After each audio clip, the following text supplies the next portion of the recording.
flexible but yet still rigid posability. Jesus, that just happened. Oh yeah. Oh yes. Finally, after a multitude of tribulations trying to get this guy, from trying to go to as many Targets and Walmarts as possible, to even getting an actual return from Amazon saying, "Oh, we got a delay, we can't deliver your thing." Bullshit. Okay? Finally, it's here. Dark Knight Returns, Batman. And I know that this is one that a lot of people pointed out. Where was he in the top 5 McFarlane's video that I did some time ago? Well, that's because I didn't own him at the time, let alone review him. And finally, he is in my possession, and I'm cracking him open along with the rest of the Dark Knight Returns wave.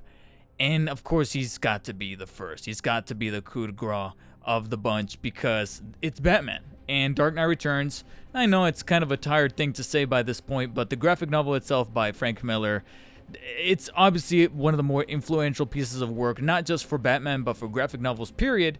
And it looks like someone over at McFarlane, possibly Todd himself, is also a huge fan as well, because this time, no cut corners, no recycled parts, no nothing.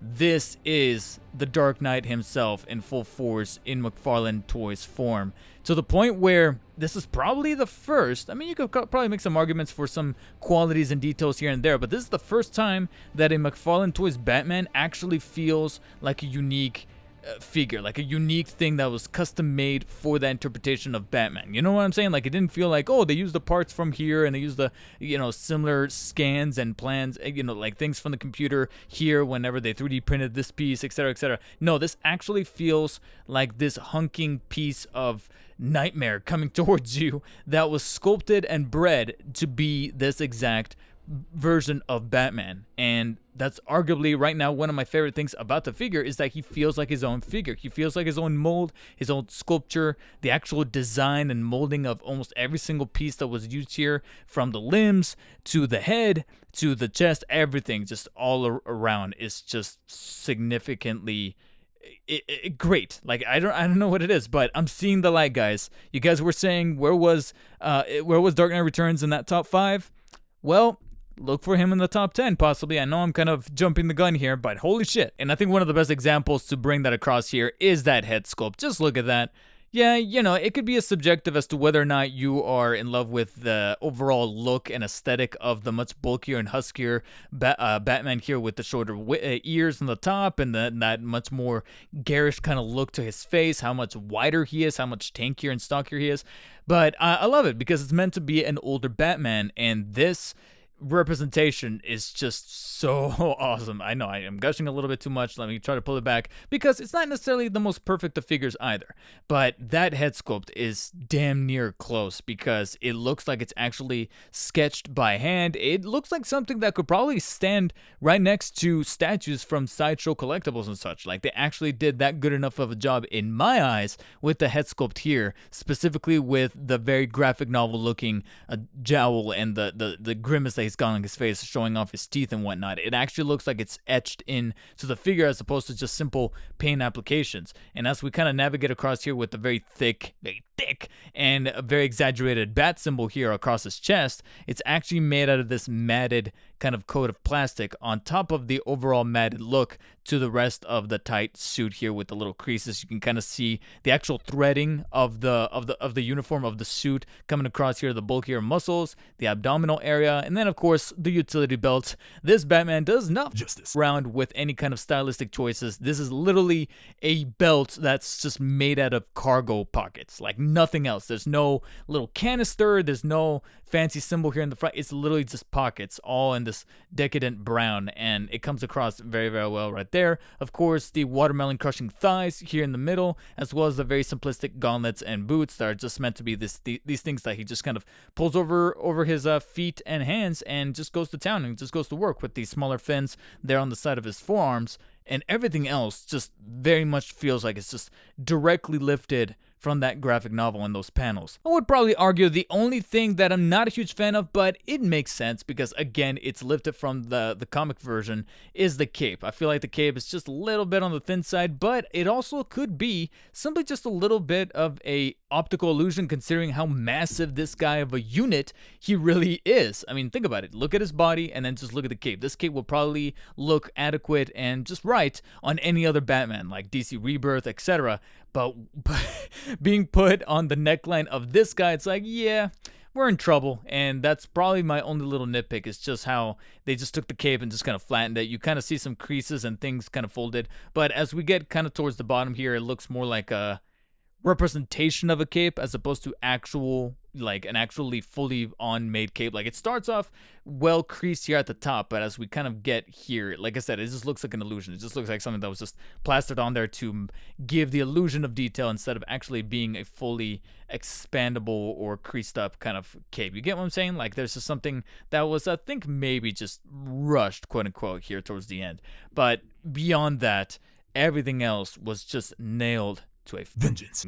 Now, the articulation is a bit unique, just like the figure itself, because being that he is like I mentioned before, one of my biggest praises of the figure is how much of a unique figure he is, to where it doesn't feel like it's pulled from other plans or blueprints. It actually feels like a figure made out of scratch for this version of the Dark Knight. It looks like they tackled the articulation in a somewhat similar approach, especially when we get to the arms. Prior to that, we got the head articulation here that is traditional. You're able to rotate it 360 degrees, being that it's much more of a thicker, more stockier head. I noticed that he's a little bit tighter on that joint. It feels like maybe the joint was made in the similar size, but because the head sculpt is made a lot bigger, you can kind of hear a little bit of the plastic squeezing on top of each other as you move it from left to right. And also because of that, sadly, not a whole lot in the form of pivoting upwards or downwards. So you can see right there, it's barely even nudging. So that's just something to keep in mind as you move this figure and pose him about, and not much in the way of tilting. You could virtually forget about it. It barely nudges from side to side, which I guess based on the anatomy of this Batman, that's gonna make sense. The arms, though, are actually kind of cool, because you know how I always kind of complain about how a lot of these Batman figures, they have the cape kind of drooping over the shoulders, and that kind of limits the mobility of the top arm joints. Well, thankfully, Dark Knight Returns Frank Miller Batman don't play like that. So, as such, we actually get full 360 vertical rotation on the top arms right there, and it's actually very fluid because of the way that his bulky, massive size pretty much just kind of makes the cape kind of, be flush over here with the shoulders, or the inside of the shoulders, as opposed to over them. So because of that particular core design of the comic book version, it's able to kind of lend to mobility of the shoulders, which I thought was pretty cool. And then there's a very fluid and very huge butterfly joint inside of there. I noticed that recently I haven't really been calling too much attention to the butterfly joints, which is sad because that's one of my favorite joints in McFarlane figures. And thankfully, when it came to Dark Knight Returns Batman here, they made sure to make that thing huge, but also very efficient when coming to mobility of the figure, because you have pretty much full shrugging motion as it is right there. It's a little on the rigid side, but you do get shrugging motion within his bulky, massive shoulders, so you can kind of give him some shrug posability, as well as being able to flex the arms backwards and inwards, such as that. So you just gotta toy with it a little bit, but it is found there, and it's also pretty damn cool. Beyond the rotation, though, you could also extend the arms off to the side like so, and kind of give them that traditional imposing T-pose. And coming from a very huge figure such as this, a T-pose like this is just terrifying in and of itself. So you are still able to do that, and it is, well, I was going to say it's ratcheted, but I feel like only my right one is properly ratcheted. The left one is not loose. It's definitely not loose, but it is a bit more on the quote-unquote mushier side as you kind of move it upwards like that. But you can still see a couple of pops here and there as you manage to get that done. Now, we get to our first major breakaway point from the traditional articulation that you would expect out of a figure like this, because of the overall change in design. Like I mentioned before, this is one of the more original feeling McFarlane Toys Batman figures that I've come across, and as such, they designed the articulation to kind of mimic that a little bit, and a little bit of that is found in the arms. I have seen a different Batman do this. It's not necessarily the first time I've seen it, but It's very infrequent. It's actually rather rare. But this time they completely, I noticed that they do this traditionally more with the bigger, bulkier Batman or bulkier McFarlane figures in general. I think some of the Spawn figures even have this, where they don't do bicep swivels at all. Like the figure's just too massive for that. But what they do is that they hide the swivel along with the elbow joint right here. So instead of giving you two joints at the elbow, they take the bicep swivel and put it inside of the elbow. So what I mean is that you have one joint that is simply able to bend at the 90-degree angle right there where you traditionally find the elbow joint, but right on top of that you have another swivel that's then able to rotate in place such as that. So it kind of looks a little, oh, Jesus Christ, it looks a little broken right there, but as you can see right there, that's pretty much where your two joints are going to be found. None in the bicep whatsoever, but it kind of makes sense. And the elbow joint is full-on ratcheted with this really cool, very tight hinge that allows flexible, but yet still rigid posability. Jesus. That just happened. Happy accidents always make for some of the more amusing moments in reviews, right? And I'm gonna go ahead and leave that in there. But we'll talk about this hand in a second here, or this little guy here, and exactly why it is that happened in the first place. But there you have the two joints that you have pretty much at the elbow sides of both arms, and then we get to said wrists, where you do have the traditional ball joint that is allowing the hand to be able to rotate 360 degrees, as well as being able to bend inwards and upwards alongside that cut in there. A figure as massive as this is still going to be able to have waist articulation and mid-torso joints right here that allow it to flexibly turn from left to right. Now, being that it is a rather massive figure, it's going to provide just a little bit of resistance, but it is still able to rotate the full 360 degrees, as you can kind of see right there.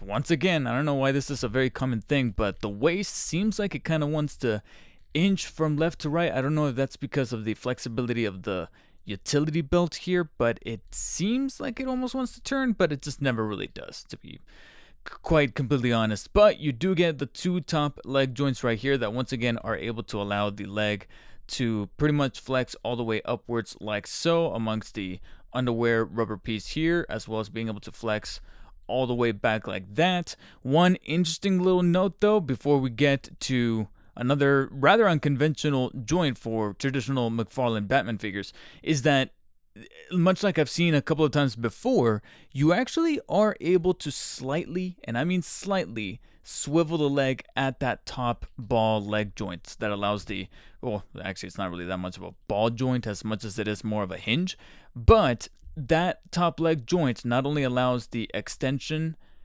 to the sides like so, which is rather flexible, that's even almost a even 180 split, but it does allow just a tiny little bit of swiveling, as you can kind of see going on right there, which is a little, I guess you could almost say a little overcompensating, considering that right below it, you guessed it, we have thigh swivels. For the first time in quite some time, we have a McFarlane that has the thigh swivels. But of course, the reason why that is because we don't have the bicep swivels. So they decided to pretty much take those original joints or points of articulation and just put them here on the thigh. I don't know why exactly it is that they did that. I don't know if they were trying to retain the integrity of the costume design and the creases of the costume here and not break away from that, but they simply just decided to have the thigh swivels right here. Another argument, actually, that I just thought of right now, right on the spot, is actually because of the particular Build-A-Figure that Batman, as well as the rest of the Dark Knight Returns figures, are able to create and be functionable for Batman to use in said Build-A-Figure. And that's probably what the thigh swivels here are able to lend a hand with, or lend a leg, I guess you could say, to allow him to function with that said Build-A-Figure, which we might be tackling in the future. But both joints are able to allow the legs to fully rotate in place horizontally 360 degrees, so that's pretty awesome. And then we get, of course, to the proverbial knee joint that does have the two joints that are able to fully bend all the way up. I would probably say that contrary to some other McFarlanes that I've even covered, this one is able to flex almost all the way up. It does stop at a certain angle right here because of all that husk, all that all that massive beefcakiness that's happening with Batman here. But to be honest, I feel like this one pushes upwards just a little bit more than even some of the other ones that felt a little restricted. Sadly, no shin swivels of any kind found here. It actually would have been really cool additional perk to have it be cut alongside the boot here. But of course, following tradition, you do have ankle joints right here with really thick and robust ball joints, allowing the ankle to pretty much pivot and rotate horizontally right there at the 360-degree mark, as well as being able to bend downwards and flex downwards that far and upwards about that much. And it's full on ratcheted. You can actually hear the clickiness as you move the ratcheted joints upwards and downwards, so that's pretty cool. And it's definitely needed considering how somewhat top heavy this figure can really become because of the overall physique. And then of course, just because he's huge doesn't mean that you can get rid of the toesies. Now let me go ahead and address that slight little snafu there with the hand just completely popping off, and that's because something that's honestly a little infrequent for McFarlane to do, and I kind of wish that they would do this a little bit more frequent with some of their Batman, or better yet, give us like our alternative heads. And frankly, I don't know why they don't do that. Maybe it's because of production costs, or better yet, it probably pokes a little bit of a hole in their strategy to then deliver repaints or variants of their figures. I'm looking at you, Death in the Family Joker. But nevertheless, McFarlane decided to throw in an extra pair of hands. These two are fisted, and it completely makes sense for Frank Miller's Batman here, since he's always ready to go. You know, he's got a score to settle with an awful lot of vagrants there. So it kind of makes sense. Both of the standard hands that he comes to default with are pretty much open, and there's a specific reason as to why that is. But let's go ahead and take that hand that popped off very easily. And that's the thing, is that the reason why that popped off so easily is because out of both hands, the right one is the loosest one. I don't know if maybe they etched out the hole inside a little too open, contrary to the one on the left, but that's the one that comes off very, very easily. Just a quick tug, and that easily comes off of that standard peg that McFarlane's traditionally come with. And so all you really have to do is just take the fisted hand, pop it into its peg. You should hear a pop, or feel it at the very least, and boom. Simple as that. Now he's got a fisted hand in one hand. And then on the other, you can go ahead and position the grapple. I can't even say grapple gun, or just simply the grapple. The grapple with the rope right here. It's pretty much a standardized rubber rope with, at the end, this very bulky, but still pretty much on character batarang kind of attached to it to form this grapple. Very similar to the one that you see him hold in the original Frank Miller graphic novel. So you can pretty much just put it in hand. He does have a section here in the middle of the coil that you can kind of fit into his hand. It's a little bit on the slightly wider side, so that's virtually the part that can kind of fit into the hand a little more favorably. But I will be lying if it wasn't a little bit of a pain to try to nudge it into that one open hand. I don't know if it's because of, like I said, the thickness of that plastic that they had to make it to scale with the hand versus the rest of his body, but it took me quite a while to try to get that loop in there, especially on one side that's a little narrower than the other. But pretty much the pose that I can ultimately think of here is pretty much kind of having it hold it via the coil here on this hand, and then kind of have this at the angle drooping over, almost like he's kind of wrapping it with his arm, while at the same time telling you that he's ready to go regardless of the circumstances. There is Frank Miller's The Dark Knight. If I can get him to stand. There you go. Plain and simple though. I see it. I most definitely see it. Yeah, this is arguably one of my favorite McFarlane's so far. I can definitely see where some of you guys were coming from, because it probably, through my jadedness of not being able to find him, whether it be physically or even through digital means, by ordering him through Amazon or whatever, I was actually having my own little difficulties trying to come across him. But thankfully, now, holding him in person, I can honestly say the sculpt, the detail, the actual uniqueness of the figure, and still being able to retain great articulation. Again, going back to my nitpicks, maybe a little bit of the cape could have been fleshed out a little bit better. A little bit of that hand gesturing could also have been a little better, as well as the accessories. But with what they were able to work with here, especially since this is part of a Build-A-Figure line, and I always kind of go in with a slight prejudice towards Build-A-Figure waves, because sometimes I feel like they're prioritizing making a wave as opposed to actually focusing on the individual figures and their qualities.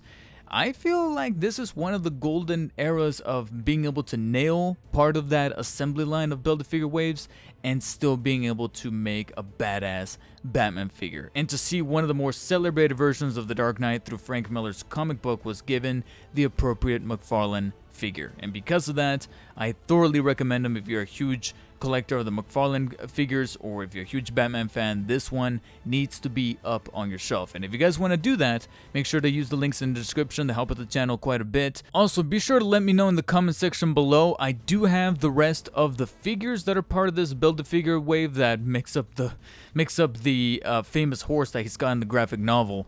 I did want to ask you guys, do you want to see individual reviews for Joker, Superman, and Robin, or do you want me to tackle all of them in one single video, since they're not really Batman, because I don't really cover anything that's outside of Batman or Spider-Man, but since they're part of the wave, I'll leave it to you guys. I'll even post a poll after the fact of this video goes live. Do you guys want to see individual reviews on them, or do you want me to tackle them in just one big ass video of all three, Joker, Robin, and Superman, along with the individual parts that make up that horse? Let me know in the comment section below with your guys' vote. And if you guys want to check out other McFarlane toy reviews that I have covered, make sure to check out the one showing up on screen right now. And as always, stay humble. I'll see you guys on the next one.